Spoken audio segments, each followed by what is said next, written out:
Hi, I'm Jay Holston. I'm an experienced CEO. I've led several international software companies. I'm currently a Vistage chair for a CEO peer group in Dallas. As well, I also consult with a couple private equity companies, a very substantial family office on topics such as CEO mentoring and turnaround strategies. In this video today, this is the third of a three-part series talking about the people component from Gino Wickman's book titled Traction. Wanted to invest the time on the people component because it's obviously, I think, the most important component. Most CEOs say, hey, my company is my people, and the truth is that is the truth. And so this is very valuable whether you are starting a new company and you want to get it off on the right footing. This topic is every bit as valuable if you have a company that's 10 plus years old. Maybe you've been through some economic cycles, some high growth, maybe some pivots, because what you'll find is you have folks that you hired potentially under a prior business model that may not be as good of a fit today. And in the second video, we talked about the people analyzer, which was trying to figure out, okay, do I have the right people? Do I have someone who aligns with my core values? This video is looking at the accountability chart, and it's like an org chart, much more nuanced. My description of an org chart is that it's a place that you put everybody that's within the company, so everybody has a place, but it's not overly it's not forward looking. It's a snapshot of where we are now, and it's missing kind of a strategic element of what do I need to be successful. And so with the accountability chart, really what we're looking at is what is it I need for my company to be successful? Each function that I put on it is directly lined with something that somebody that will ultimately be measurable against, that will be accountable for. And so it's very important. The way we get started is a box that's titled the visionary.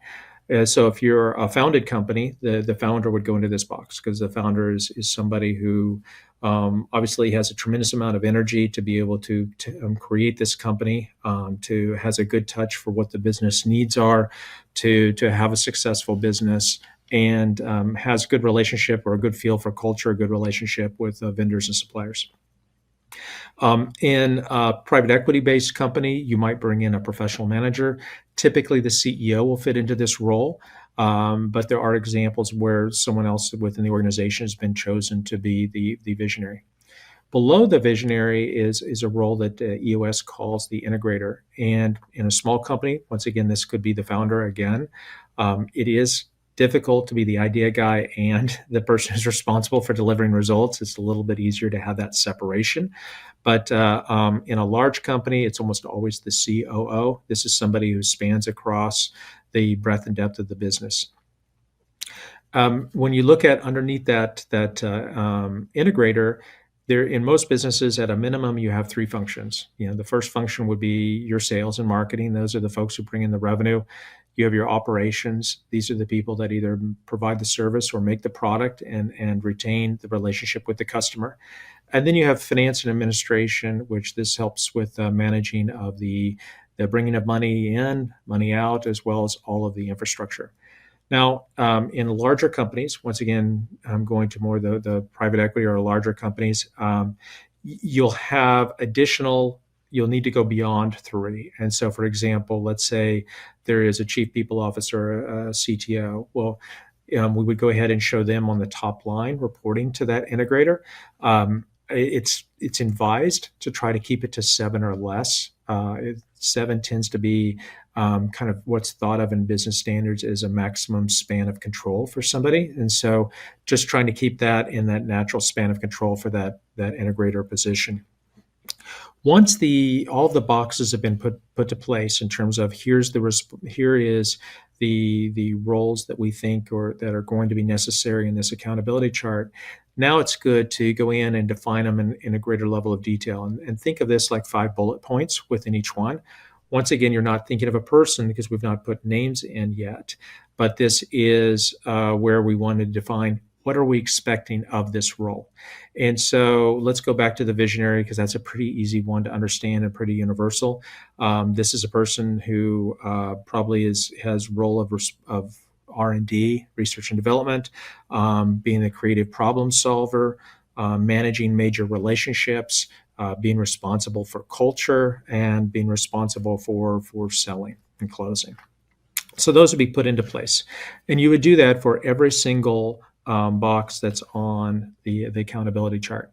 And once again, it's really important to not be thinking of names. You don't want to think of, okay, this is what Sally's good at, so let me put in these 5 bullet points. This is what I need for this role to be successful going forward. And so that's very much the way you want to think about it. Once that is completely filled out, now we're ready to add names. And as you add names, a quick little filter that's very helpful is as you add the name, ask yourself, does this person get it, want it, and have the capacity to do it? And so to get it, that's just very basic, that they understand the breadth and depth of what's going to be asked for them, the responsibilities that they're going to hold. Is this something that they have the recognition of what's going to be asked of them?